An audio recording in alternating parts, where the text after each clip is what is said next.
Hola, ¿qué tal? ¿Cómo están? Muy buenas tardes. Bienvenidos a este su espacio del digestivo político, como martes a martes, llevando a cabo el trato de lo que es la agenda política y social de nuestro entorno. Y hoy, en este martes, su servidor Adrián Jiménez Amaya, le doy la más cordial de las bienvenidas a toda la gente que nos escucha en Autlán a través del 90.9 FM y también a todos los que hacen el favor de escucharnos también en Tamazula a través del 97.5 FM y de manera simultánea por el 840 AM. Hoy, esta tarde, queremos dar la bienvenida en este espacio de su digestivo político a Mario Gómez Espíritu, fue nombrado secretario general regional de la región Costa Sur y Sierra de Amula de la Confederación Autónoma de Trabajadores y Empleados de México, conocida como CATEM. Mario, ¿cómo estás? Muy buenas tardes. Buenas tardes, Adrián. Muy bien, muchas gracias por la invitación y un saludo para ti y para todo tu auditorio. Mario, pues esta parte, digo, quiero suponer que fue bastante esperada precisamente por ti, porque pues esto es una suma de diferentes sindicatos en esta parte, pero quiero, antes de que empecemos a hablar precisamente en qué va a tratar, cómo se empezó a dar esta conformación y cómo se da este acercamiento hacia contigo por parte de estos líderes que a nivel nacional pues han venido conformando precisamente esta Confederación de Trabajadores. Muy bien, Adrián. Mira, a nosotros ahí en el tema de la CATEM, a pesar de que actualmente es más sonada, lleva tiempo trabajando, ¿no? Es una confederación que nació de la noche a la mañana, es una confederación que ha estado picando piedra y que ahora con los temas de la reforma laboral, con los temas de este cambio estructural en el esquema de los sindicatos, que ahorita platicaremos en qué consisten estos cambios, ha tomado un poco más de auge. Sinceramente te digo, pertenezco a un sindicato, pero no había estado involucrado en estos temas anteriormente a esta invitación y bueno, pues con muchas ganas de hacer un gran trabajo, que es parte importante de lo que tiene ahorita la CATEM, que no nada más busca perfiles que han estado trabajando en el sindicalismo, sino que también busca perfiles que no están tan empapados del tema y que pueden traer ideas frescas al movimiento sindicalista, eso es muy, muy importante para la organización. ¿Qué es lo que te llama a ti la atención precisamente para poder sumarte? Porque mencionas que no habías estado trabajando anteriormente en esta parte, pero para poder sumarte a la vida sindical y para poder también representar, pues no solo tus intereses, sino los intereses de miles de trabajadores. Sí, mira, de los principales atractivos que tiene para mí en lo personal el tema de la CATEM es la reforma laboral y la libertad sindical, la democracia dentro de los sindicatos que no ha existido anteriormente y que ahora con todo el movimiento de la reforma va a ser uno de los entes importantes, tanto para el trabajador como para el mismo dueño, el mismo empresario, que es la persona que invierte su dinero, que invierte su patrimonio y que también hay que respaldarlo. Sí, no nomás a los trabajadores, sino también buscar coadyuvar en este sentido de desarrollo social. Por otra parte, también otro punto que me agrada mucho y que me llama la atención es que aparte del tema sindical, la CATEM maneja una agenda social, una agenda de acercamiento con la población, una agenda donde buscaremos tocar diferentes fibras sensibles de la sociedad para poder apoyarlas y para ser un vehículo que nos ayude a mejorar el desarrollo tanto de nuestro municipio como de toda la región.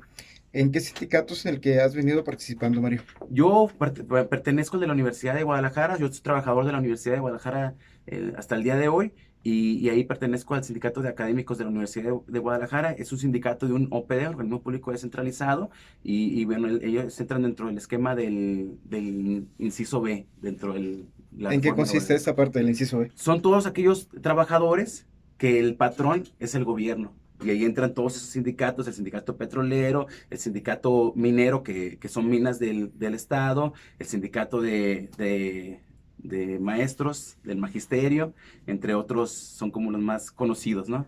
Sí, porque precisamente este organismo nos dimos cuenta que empezó a formarse precisamente por lo que fue el movimiento minero. Principalmente fueron los que empezaron a pugnar para la formación de este tipo de sindicatos y sobre todo porque siempre lo han demostrado y lo decías, la democracia sindical, cosa que lleva muchísimos años donde vemos los líderes que se llaman charros y que esta parte pues no ha caminado en defensa del trabajador, sino en defensa de los intereses particulares.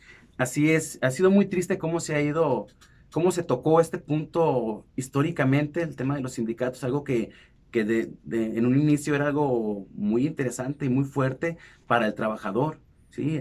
Hablamos de años atrás, cuando veníamos después de un movimiento revolucionario donde se consolidaron las instituciones y una de estas fue el sindicalismo. Pero conforme pasaron los años, y quiero decir no todos, pues hay sindicatos que son buenos y que han sido buenos, pero muchos han ido yendo por otra vertiente y han perjudicado más que ayudar al trabajador.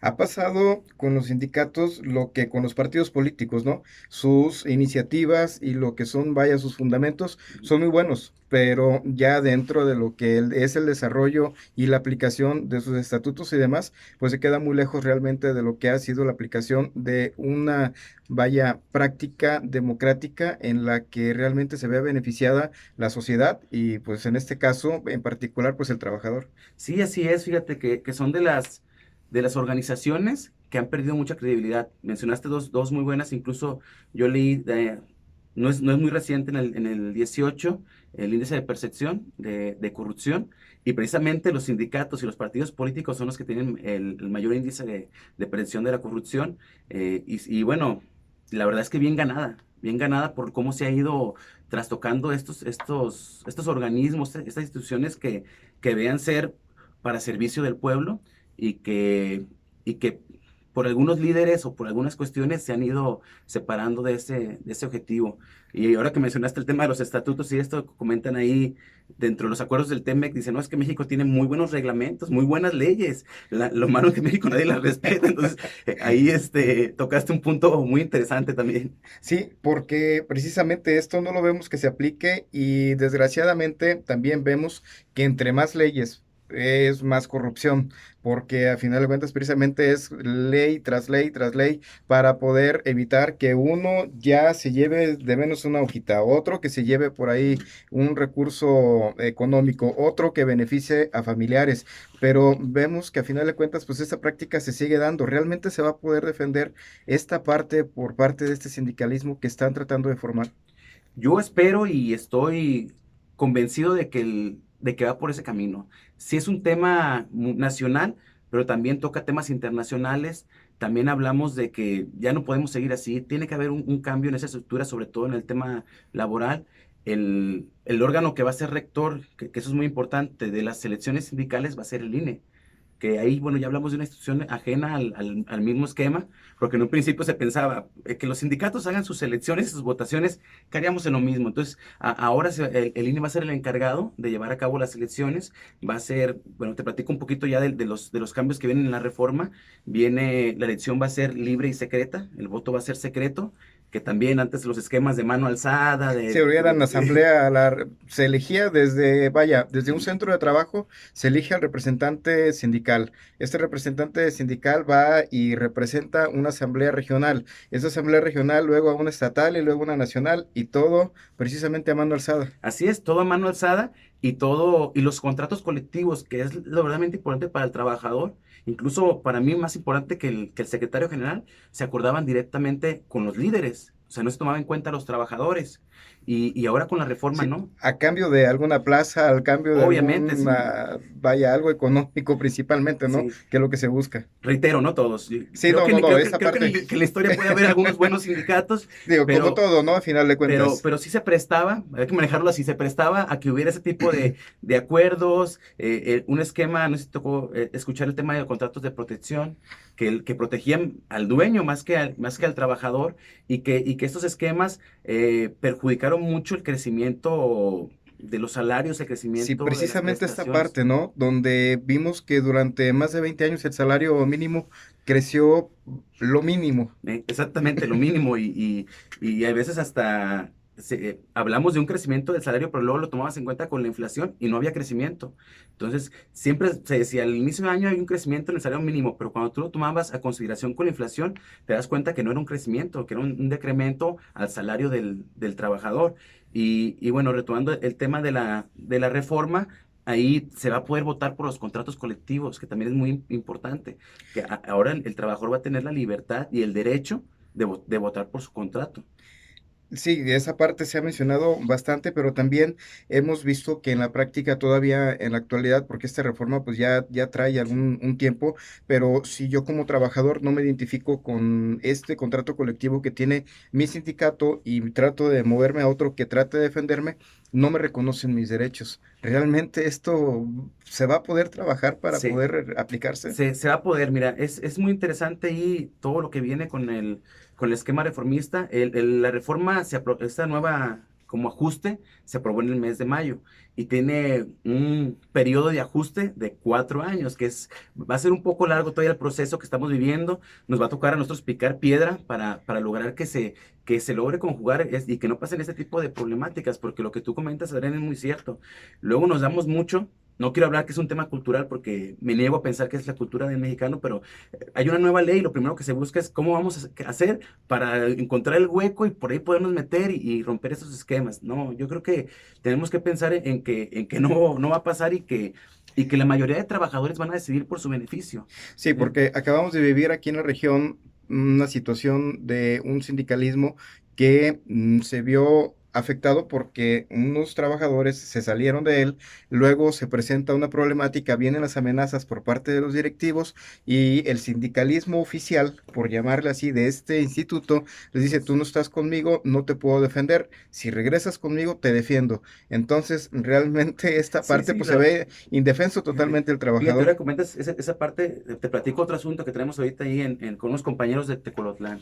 Ellos son trabajadores del Estado hasta el día de hoy y los quieren obligar a que renuncien y que se contraten por medio de un tercero, el famoso Los outsourcing. exactamente. Entonces, y parece que son temas que no tocan a la región, pero los ves día a día en todos lados Sí, y y, los vemos y, principalmente en las dependencias de gobierno. Sí, sí, que es ahí uno de los puntos que tendrá que trabajar la gente de nuestros líderes, la gente que está en el Senado, en las cámaras de diputados federales, para que no pasen este tipo de cuestiones. Es un tema que tiene que venir en la ley, es un tema que tiene que venir en la reforma. Incluso Pedro Aces, el líder nacional de la CATEN, ya hizo un pronunciamiento, ya metió dentro de la misma reforma, ya metió una modificación para tocar el tema de los outsourcing, porque ya es un abuso lo que han hecho. No quiere decir que sean malas, no quiere decir porque también le dieron trabajo y formalizaron algunos empleos que estaban completamente sueltos, pero también han abusado de esto y han Sí, perjudicado a porque muchos. realmente la formalización no se ha llevado al 100% porque los trabajadores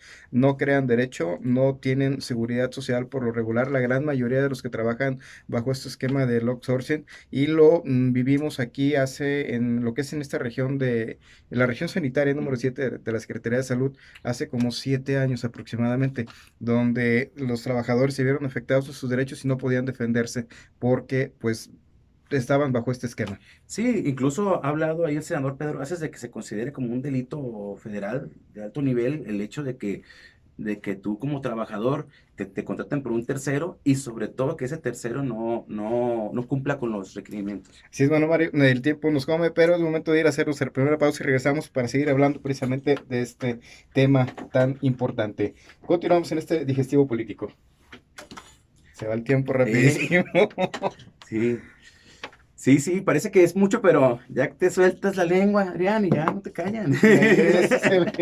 Así nos pasa. Así nos pasa Sí. precisamente. El Platícame, Adrián, ¿cómo estuvo digestivo. lo de la región sanitaria? Fíjate que no tengo conocimiento. Este, quisieron poner a trabajar hasta, así se decía que se podía manejar